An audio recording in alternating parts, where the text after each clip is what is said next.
지난 시간을 뚫고 이 땅 가운데 오셨네. 우리 없는 하늘 원치 않아 우리 삶에 오셨네. 자신의 편안 버리고 우리에게 평안 주셨네.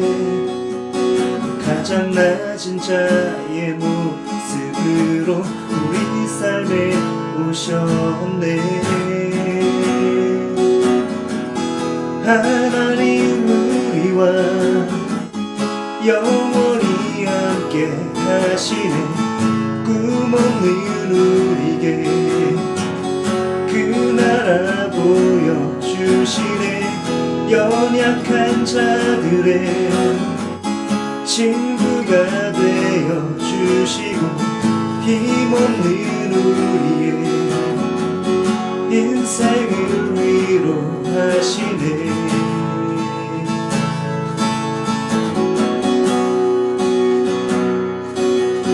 지난 시간을 뚫고 땅 가운데 오셨네. 우리 없는 하늘 원치 않아 우리 삶에 오셨네. 자신의 편안 버리고 우리에게 평안 주셨네.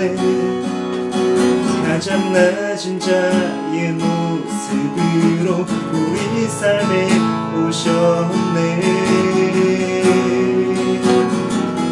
하나님 우리와 영원히 함께 하시네. 꿈없는 우리에게 그 나라 보여주시네.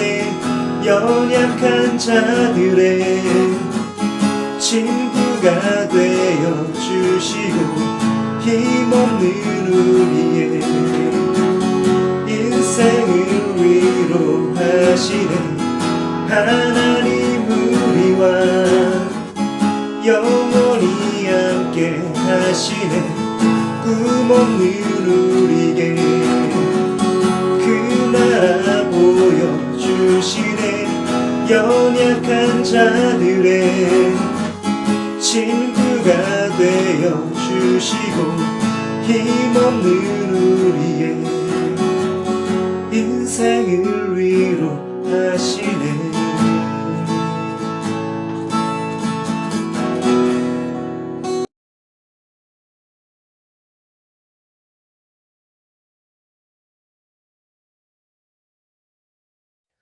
네, 오늘은 마태복음 25장 23절부터 30절까지 말씀, 마태복음 25장 23절부터 30절까지 말씀을 통해서 게으름은 생각보다 심각한 문제이다. 게으름은 생각보다 심각한 문제이다. 라는 제목으로 하나님 말씀 증거하겠습니다. 사람들이 생각하는 것과 실제 하는 것이 반드시 일치하지만은 않습니다. 예를 들면 어떤 남자가 되게 못생겼습니다. 근데 본인은 되게 괜찮은 미남이라고 생각을 하는 거예요. 그러면서 왜 자꾸 여자들이 자기를 싫어하는 건지 이유를 알 수 없다. 이해하지 못한다라는 것입니다. 실제로 그 조사해 보면요. 남자들의 한 90% 정도는 샤워하고 나와서 그 거울에 비친 자기 모습을 보면서 굉장히 만족스러워 한다고 그래요. 저는 한 번도 그런 적이 없거든요. 근데 대부분 그렇게 생각한대요. 야, 이 정도면 괜찮지 않나? 라는 통계가 실제로 나와 있어요. 그러니까 저도 남자지만 되게 민망한 사실이죠. 그러니까 내가 아는 거랑 내 실제 상태가 반드시 일치하지만은 않는다라는 거예요. 재작년인가요? 미국에서 뉴욕타임즈 설문조사 했는데, 미국인들이 가장 듣기 두려워하는 말이 뭐냐면, You have cancer예요. 당신 암에 걸렸습니다. 왜 이게 무섭냐면은, 자기는 건강에 자신이 있었어요. 그리고 건강 하나만은 자부한다. 근데 속이 안 좋아서 어느 날 병원에 갔더니, 건강하다고 믿었던 자기 몸이 암세포로 이렇게 물들어 있다는 사실을 알게 되면서, 충격에 빠질 때가 되게 많다는 것입니다. 그래서 모든 면에서 마찬가지입니다. 내가 아는 것과 내 실제 상태가 그렇게 일치하지만은 않는다라는 거예요. 인간의 의도 마찬가지입니다. 사람들은요, 자기가 그렇게 죄인이라고 생각하지 않는 것 같아요. 사람들이 이제 기독교인들을 굉장히 싫어하고 또 이제 예수님 믿으라고 하면 싫어하는데, 많은 이유 중에 하나가 뭐냐면은 왜 자꾸 우리를 죄인이냐라고 이렇게 되묻는다라는 거죠. 나는 그렇게 내가 지옥 갈 만한 죄를 진 적이 없는 것 같은데 이렇게 반문한다라는 것입니다. 옛날에 그 바리새인들이라고 여러분 많이 들어보셨죠? 정말 말씀대로 살려고 무지 노력했던 사람들이에요. 그래서 자기들이 스스로 의인이라고 이렇게 생각을 했던 것 같아요. 그러나 인간은 본질상으로 그렇게 의인이 될 수 없거든요. 그 본질상으로 굉장히 심각한 죄인이었다라는 것입니다. 오늘 우리 본문은 우리가 굉장히 잘 아는 내용입니다. 그러니까 어느 주인이 외국에 가면서 3명의 종에게 이렇게 돈을 맡겼죠. 달란트를 맡겼는데, 달란트는 굉장히 큰 단위입니다. 한 명에게는 5달란트를 맡겼고, 또 한 명에게는 2달란트를 맡겼어요. 나머지 한 명에게는 1달란트를 맡겼어요. 근데 5달란트 맡긴 사람, 2달란트 맡긴 사람은, 나중에 이제 주인이 돌아와서 착하고 충성된 종아, 너의 주인의 즐거움에 참여할지로다. 이렇게 칭찬 들었고요. 마지막 1달란트 받았던 사람은 어떻게 했죠? 이 사람은 그냥 숨겨두고 있다가 돌아오니까 그 숨겨둔 걸 그냥 이렇게 주인한테 그대로 줬거든요. 그랬더니 이 주인이 뭐라고 그러냐면, 약하고 게으른 종아, 네가 바깥 어두운 데서 슬피 울며 이를 갈미 있으리라. 질책하셨다는 겁니다. 그러니까 성경을 조금 읽어본 애들은 이런 질문을 한 적이 있습니다. 예수님 말씀 가운데 게으른 건 인정하겠다. 근데 게으른 게 도대체 왜 악한 거냐? 아니, 내가 게을러서 남한테 피해를 준 것도 아니고 그것 때문에 뭐 힘들어 한 적도 아닌데 난 이해가 되지 않는다. 이렇게 말하는 친구들을 많이 본 적이 있습니다. 그죠? 어떤 사람은 돈 맡겨놓은 돈마저 다 챙겨가고 먹튀라고 그러잖아요. 먹튀라고. 이런 사람도 있잖아요. 근데 이 사람은 뭐 주인의 본전을 떼먹은 것도 아니고 맡겨놓은 돈을 잘 보관해놨다가 그냥 다시 돌려줬잖아요. 근데 왜 예수님이 게으른 종아 그러면서 게으른 것도 모자라서 거기다 이 악한 종아 이렇게 말했냐는 거죠. 결론부터 이야기하면 이 1달란트 받은 사람의 그 게으른 자세 자체가 게으른 것 자체도 문제이지만 그 자체가 어디서 나왔냐면은 마음의 악함에서 나왔고 또 그의 삶에 경영하는 태도 자체가 악하기 때문에 그렇다는 거예요. 그러니까 우리는 게으름 자체를 악하다라고 생각하지 않습니다. 그러니까 늦잠 자고 지각하고 또 맡은 바 일을 성실하게 하지 못했을 때 우리는 그것을 악이라고 생각하진 않아요. 그냥 보통 이거를 약간의 부족함 뭐 이렇게 생각을 하는데 예수님께서는 분명히 게으름을 악이라고 말씀하고 계신다는 것입니다.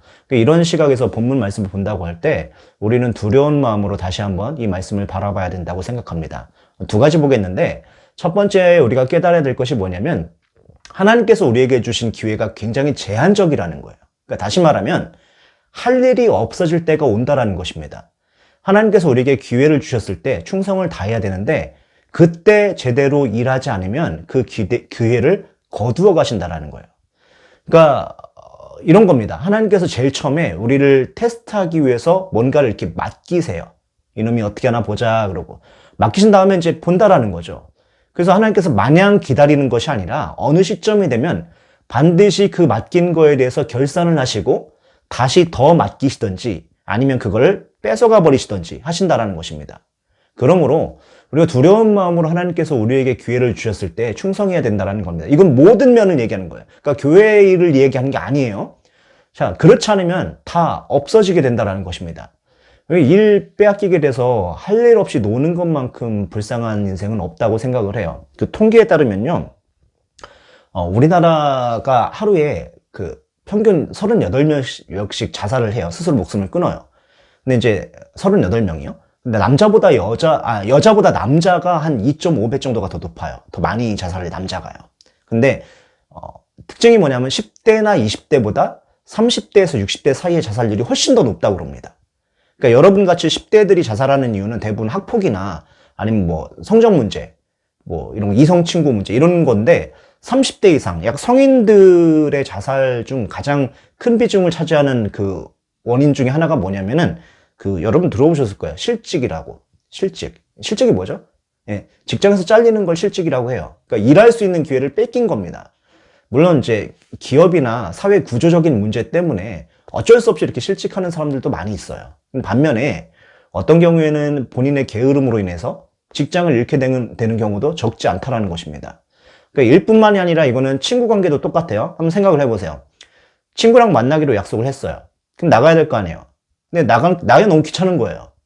씻기도 귀찮고, 자고 싶고, 피곤하고, 뭐 특별히 다른 할 일이 있는 것도 아니면서 그냥 나가기가 귀찮은 거예요. 그래서 이 핑계, 저 핑계 그냥 대면서 계속 미루고, 안 만나고. 소홀히 한다면 조만간 그 친구가 어떻게 하겠습니까? 여러분하고 손절하는 시간이 다가온다는 것입니다. 그러면 그때 또 뭐 대성통곡하면서 어쩌면 네가 나한테 그럴 수가 있냐, 뭐 너는 믿었는데 뭐 뒤통수 제대로 맞았다느니 뭐 백날 얘기해봐야 이미 버스 지나간 거예요. 근데 본인은 이유를 몰라요. 왜 그랬는지. 신앙생활도 똑같습니다. 주일날 이제 씻고 머리 감고 또 여자애들 같은 경우는 메이크업하고 교회 나가는 건 고사하고요. 지금 앉아서 눈 뜨고 핸드폰 딱 켜서 이거 영상 예배 드리는 것조차 제대로 하지 못하는 게으름이라고 한다면 여러분 종교가 뭐냐고 물어보면 그 사람은 기독교가 아닙니다. 그냥 불신자가 돼요. 분명히. 이건 시간 문제입니다. 이렇게 된다면 이거는 직장 정도가 아니라 이거는 생명을 빼앗아가는 것이기 때문에 굉장히 위험한 게으름이라는 것입니다. 제가 지금은 이제 주중에서 학원에서 여러분 같은 학생들 가르치고 있잖아요. 예전에 제가 여기 들어오기 전에, 그러니까 전도사로 이제 전임 사역을 할 때였어요. 그러니까 제가 그때 신모하던 교회 여름 수련회가 끝났거든요. 여름 수련회 한 달 이상 준비하거든요. 진짜 힘들었어요. 그게 끝나고 바로 이제 제가 또 사역했던 예수전도단 유스캠프 사역을 또 하고 며칠 동안 또 하고 그리고 곧바로 또 평택도 내려가서 집회를 하고 왔는데 집에 내려갔더니 이제 코피가 나더라고요. 그리고 이제 그 다음에 또 이틀 있다가 제가 또 천안에 가야 되는 상황이었었어요. 근데 그때 이제 어머니께서 저한테 그런 얘기를 하시더라고요. 야, 몸도 그렇게 안 좋고 맨날 피곤하다 그러면서 또 나가? 웬만하면 그냥 집에서 쉬지. 근데 이제 저도 쉬고 싶죠. 근데 제 입에서 그런 말이 나오더라고요. 엄마, 불러주는 이가 있을 때나 가야지. 분명히 아무도 불러주는 이도 없고 갈 데가 없을 때가 반드시 올 텐데 하나님께서 기회 주셨을 때 할 수 있을 때 최선을 다해야지. 그때 제가 이렇게 얘기했던 것 같아요. 그리고 나서 진짜로 한 5년 동안 제가 실제로 설교할 기회가 없었습니다. 진짜 그랬어요. 저는 이게 맞다고 생각합니다. 그 중국의 양명하게 대가죠. 왕 양명이라고. 이 사람 이름 딴 것 같아요. 양명하기. 그러니까 인생에 4가지 그 어려움이 있다라고 이 사람이 얘기했는데 4가지가 뭐냐면 첫 번째는 고생이에요. 이게 뭐냐면 배고픔과 헐벗음이죠. 두 번째는 냉대입니다. 그 알기 쉬운 말로 하면 왕따 이런 거고요. 세 번째가 고민이에요. 고민. 잠 못 자는 고민. 마지막 4번째가 이제 한가함이라고 그랬어요. 한가함.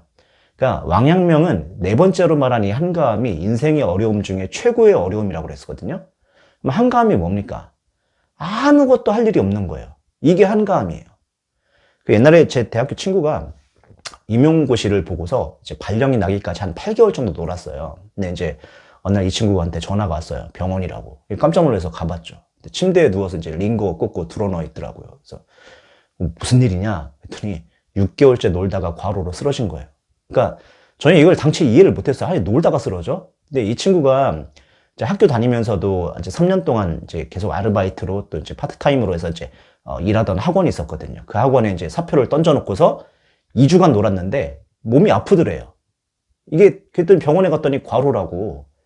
세상에 노는 것처럼 힘든 일이 없다고 그러더라고요. 그러므로 하나님께서 우리에게 마냥 기회를 주시는 게 아니라는 거 여러분 잊지 마시고요. 하나님께서 기회 주셨을 때 충성을 다하는 모습이 있어야 된다는 것입니다. 두 번째, 우리가 이 한 달란트 받은 사람을 통해서 알 수 있는 것이 뭐냐면요. 부정적인 생각을 하잖아요. 그럼 그것이 우리의 인생을 망치게 된다는 것입니다. 이게 뭐 긍정의 힘 이런 얘기가 아니에요. 한번 들어보세요. 결산이 있습니다. 그래서 충성된 사람에게는 더 많은 기회를 주시지만 게으른 사람에게는 그 기회조차 박탈당하게 되죠. 근데 왜 이 한 달란트 받은 사람은 왜 게을렀느냐? 왜 게으르게 되었을까? 이걸 한번 생각해 보자라는 거예요. 많은 사람들이요. 게으른 것은 원인이 없다라고 생각을 합니다. 그냥 일하기 싫으니까 일 안 하는 거고 일어나기 귀찮으니까 안 일어나는 거지 뭐 물론 게으른 것에 뭔 이유가 있겠어 라고 생각하는 사람들이 있어요. 근데 하나님 말씀을 잘 보면요. 왜 게으른 것이 악한 것이라고 하느냐? 게으른 건요. 아무 이유 없이 그냥 게으른 것이 아니고 그것이 삶의 태도, 그러니까 그 사람의 삶에 대한 시각이 잘못되었기 때문에 게으르다라는 거예요. 그러니까 잠언 22장 13절에 보니까 한번 들어보세요. 게으른 자는 말하기를 사자가 밖에 있은즉 내가 나가면 거리에 찢기겠다 하느니라. 그러니까 자기가 집 밖에 안 나가는 이유가 뭐예요? 밖에 사자가 있대요. 나가면 찢어 죽는다는 거죠. 그래서 내가 지금 여기 있다라는 거예요.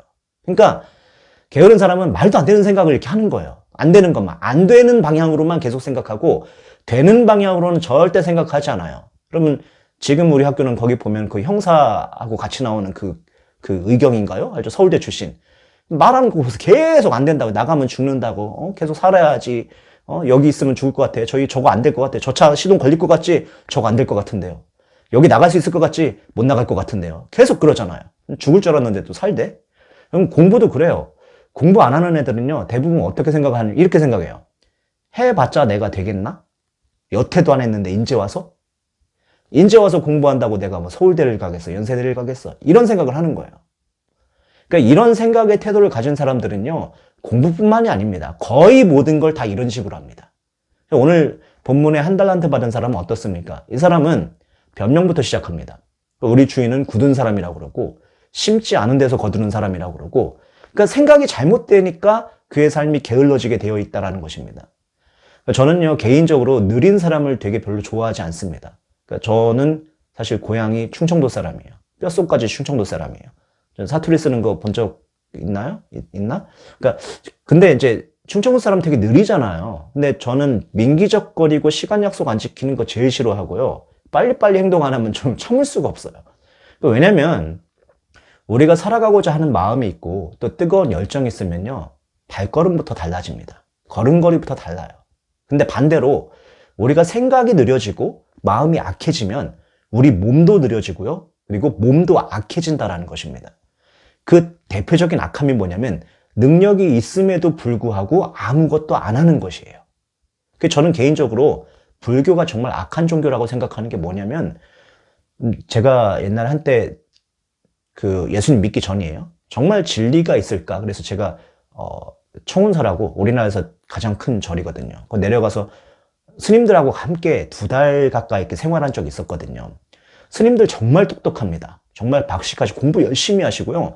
정말 괜찮은 분들이에요. 근데 왜 불교가 나쁘냐면 그렇게 유능한 인재들을 평생 동안 아무것도 안 하고 산에서 머리 깎고 그냥 거기서 썩는 거예요.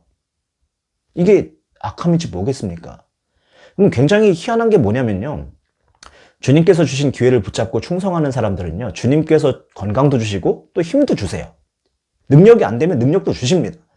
참 희한한 게 주일날 하루 종일 주를 위해서 뛰고 달리는 사람들은요, 일주일 동안 또 활기 있고 생기 있게 살아갑니다. 근데 그 자기 거 맨날 챙기는 사람 있죠? 나태하고 뭐만 하면 그냥 전 이번엔 못 가요. 이번에 뭐 같이 모여서 하죠. 그러면 저는 뭐 약속 있어요. 이렇게 잔머리 굴렸던 사람들이요. 오히려 자기 일도 못 하고요, 쉬어도 쉰 것 같지가 않고 맨날 피곤한 삶을 살아갑니다. 그 어디서 알 수 있냐면 SNS 같은 데 들어가 보면 알아요. 그러면 파이팅 하는 사람들은요, 맨날 파이팅 하고요, 점점점 찍는 사람들은요, 맨날 점점점이에요. 뭐 나에겐 아무도 없어. 점점점. 떠나버리고 싶어. 점점점. 이런 사람들 한번 날 잡아서 그 사람 피드 한번 쭉 파보세요. 계속. 오래도 안 걸려요. 그 사람들이 언제 한번 자신의 삶에 있어서 그렇게 신명나게 파이팅 한 적이 있는지 한번 뒤져보시라니까요. 없어요. 계속 점점점이지. 아마 뭐 1년에 한두 번 손에 꼽을걸요? 언젠 줄 알아요? 좋아하는 사람 생겼을 때. 그때 파이팅 넘쳐요. 근데 오래 못 갑니다. 왜 그런지 알아요? 금방 헤어지니까. 왜냐면 생각의 구조 자체가 부정적이고 우울한 사람인데 도대체 어떤 사람이 이 사람을 오랫동안 사랑해 주겠습니까? 여러분, 슈바이처 박사라고 아시죠? 밀리 명작 타잔의 친구죠. 이분이 95세까지 사셨거든요. 근데 이 사람이 이런 얘기를 했습니다. 모든 병의 최고의 약은 그가 할 일을 가졌다라는 것을 아는 것이다. 그러니까 그냥 쉽게 얘기하면 일 열심히 하니까 오래 살더라, 이 얘기예요. 다 아는 얘기죠. 그러니까 우리가 결과만을 생각하면은 굉장히 이제 인생이 피곤한 거예요. 근데 중요한 건 뭐냐면 하나님은 우리가 몇 달란트 남겼느냐, 이게 중요한 게 아니고 과정을 보십니다. 그러니까 당장에 우리가 1달란트 가지고 10달란트 못 남겼다 할지라도 하나님은 내가 얼마를 남겼느냐를 보시는 게 아니라 우리의 발걸음을 보신다라는 거예요. 1달란트 가진 사람이 혼난 이유는 1달란트 아무것도 안 하고 그냥 줬다, 이게 아니라 정말 아무것도 안 한 발걸음 자체가 없었던 거예요. 그래서 혼난 거예요. 만약에 이 1달란트 받은 사람이 진짜 열심히 일하다가 돈 다 날렸어요. 주인은 절대로 욕하지 않았을 겁니다. 이렇게 얘기했을걸요. 야, 네가 돈은 날렸지만 귀중한 경험 얻지 않았느냐. 다시 한번 시도해봐라. 이번에 내가 2달란트 줄게. 아마 이렇게 격려했을 것입니다. 근데 그렇게 고귀한 은사를 받아두고도 땅에 묻어두고 아무것도 하지 아니하고 당신 굳은 사람이라고 그러고 심지 않은 데서 거둔 줄 내가 알았다고 이따위 소리 해대니까 그러니까 욕먹고 혼나고 뭐 게으르고 밖에서 슬피 울며 이를 갈미 있을 거다 혼나는 거죠. 게으름은 죄라는 것입니다. 하나님께서 우리에게 주신 기회 가지고 충성스럽게 뛰는 종들 되길 바랍니다. 여러분 착각하지 마십시오. 여러분 그 청소년기 길지 않습니다. 굉장히 짧아요. 지금 고1 올라가는 친구들 여러분 중학교 들어갈 때 한번 생각해 보세요. 얼마 되지 않은 것 같잖아요. 근데 벌써 고1이잖아. 그죠? 그거 반만 하면 이제 고3이에요. 짧아요. 시간이 얼마 없습니다. 그럼 여러분 청소년기 때 청소년 예배 이렇게 똑바로 드리지 않는, 그러니까 뭐 물론 졸리고 피곤한 거 알죠. 그래서 누워 좀 더 자자, 눕자. 그러고 나서 청소년기 지나잖아요. 그럼 여러분 어른 되거든요. 그럼 여러분 어른들 예배 나올까요? 안 나와요. 그래서 이제 그렇게 해서 불신자가 되는 거라고요. 여러분, 하나님께서 우리에게 주신 기회 가지고 기회는 모든 방면에 다 있어요. 공부도 있고요, 예배도 있고요, 친구 관계도 있고 또 여러 가지 많은 것들이 있는데 그 모든 걸 다 열심히 할 수는 없겠죠. 그러나 한 가지에 대해서 내가 열심히 충성스럽게 뛰는 종이 된다 그랬을 때는 그것이 삶의 태도가 되어서 다른 모든 것들도 점진적으로 그렇게 변화될 수 있다는 것입니다. 여러분, 기회는 제한적이에요. 2번 올 수 있지요. 3번 올 수 있겠죠. 4번, 5번 올 수 있겠죠. 그러나 없는 사람들도 있습니다. 곧 끊길 수도 있다는 것이에요. 그래서 지금 당장 여러분에게 주어진 일에 충성하십시오. 그리고 게으름은 어디에서 나온다고요? 부정적인 내 생각에서 나온다는 거예요. 항상 잊지 마시고 항상 긍정적으로 능력이 안 되면 하나님께서 능력 주실 거니까 밖에 사자가 있다 이런 얘기 하지 마시고요. 이런 의식 가지고 하나님 앞에 충성되게 살아갈 줄 아는 거룩한 주님의 종들 되길 축원합니다. 같이 기도하겠습니다. 하나님 감사합니다. 우리에게 많은 기회를 주셨고 또 많은 달란트를 주셨음에도 불구하고 여러 가지 이유들로 말미암아 이 핑계 저 핑계하며 우리가 게으른 삶을 살진 않았는지 다시 한번 주님 앞에 또 되돌아봅니다. 이런 모습들이 우리의 악한 마음과 악한 삶의 태도, 그 경영하는 태도에서 나왔다라고 성경은 말씀하고 있습니다. 하나님 오늘부터 말씀을 묵상하면서 우리의 이런 태도들을 하나씩 고쳐나가길 원합니다. 다시금 주님 때문에 힘들지만 어렵지만 피곤하지만 그럼에도 불구하고 우리에게 있는 이 기회가 제한적이라는 것을 깨닫고 한 걸음 한 걸음 믿음의 걸음을 떼어나갈 수 있는 그런 정말 주님의 신실한 종들 될 수 있도록 하나님 붙드시고 인도하여 주시옵소서. 그래서 우리의 삶 가운데 이 발걸음을 따라서 많은 열매들, 믿음의 열매들을 맺힐 수 있는 귀한 충성된 주의 종들이 될 수 있도록 하나님 붙들어 주시옵소서. 예수님의 이름으로 기도드립니다. 아멘.